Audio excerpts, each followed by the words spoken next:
My name is Lia, and welcome to the kitchen.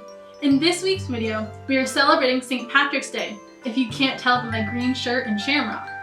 To celebrate St. Patrick's Day, we're going to be taking a trip to Ireland and making corned beef and cabbage. This is a traditional recipe that's actually Irish-American influence, and it's something I grew up with my mother making a lot when I was younger. So let's get started in making corned beef and cabbage.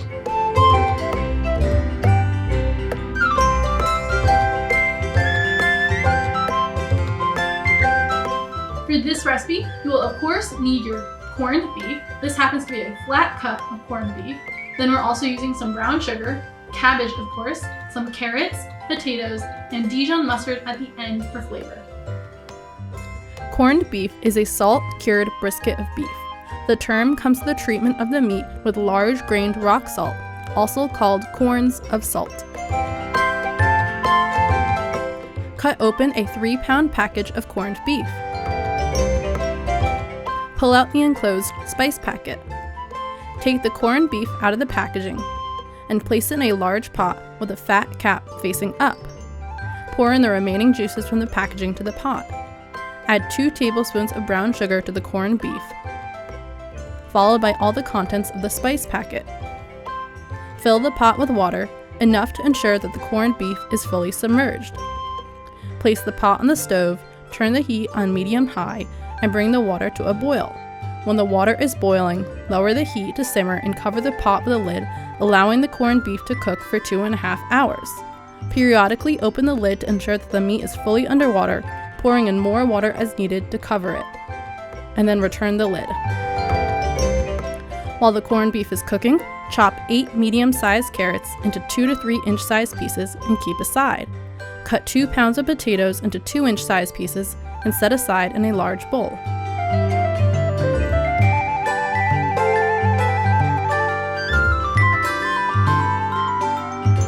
To prevent the potatoes from discoloring, fill the bowl with some water enough to fully submerge the potatoes. After 2.5 hours, remove the lid from the pot and add all the cut carrots to the pot. Next, add all the cut potatoes to the pot.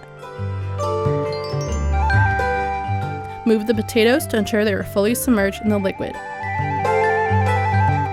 Cover the pot and allow the vegetables to simmer and cook for 30 minutes. Remove the outer leaf from a head of green cabbage. Using a large, sharp knife, carefully cut the head of cabbage in half.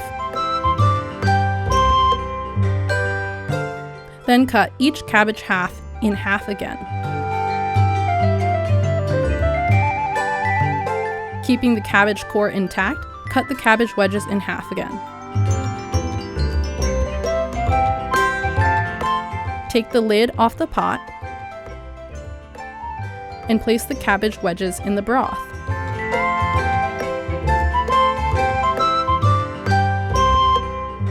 Return the lid to the pot and allow the cabbage to simmer and cook for 15 to 20 minutes. Remove the lid from the pot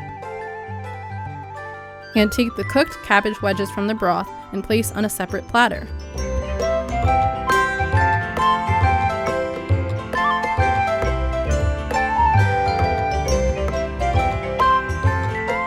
Using a slotted spoon, remove all the cooked potatoes and carrots from the pot as well and place in a separate bowl. With all the vegetables out of the pot, carefully lift up the cooked corned beef out of the liquid and transfer it to a separate platter. Allow the corned beef to rest for 10 minutes. Place the corned beef on a cutting board. Rotate to find the grain of the meat, and slice the corned beef into thick slices against the grain.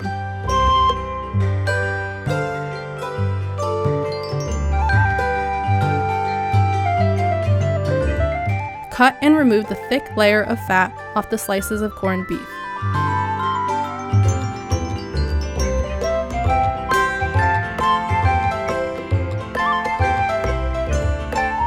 Make your platter by placing a few slices of the corned beef down in the center of the dish. Next, add a couple of wedges of cabbage to the platter. Spread some carrots along one side of the dish. and spread some potatoes along the other side of the dish.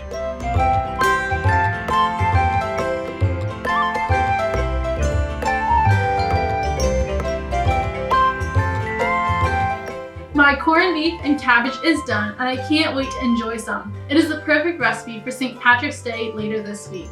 If you're interested in learning how to make corned beef and cabbage and want my recipe, you can click the link in the description box below to visit my website, lianoellecooking.com. There you'll find all my recipes written out, photos, videos, and more. If you like this video, please be sure to give it a big thumbs up and hit that subscribe button for more delicious recipes.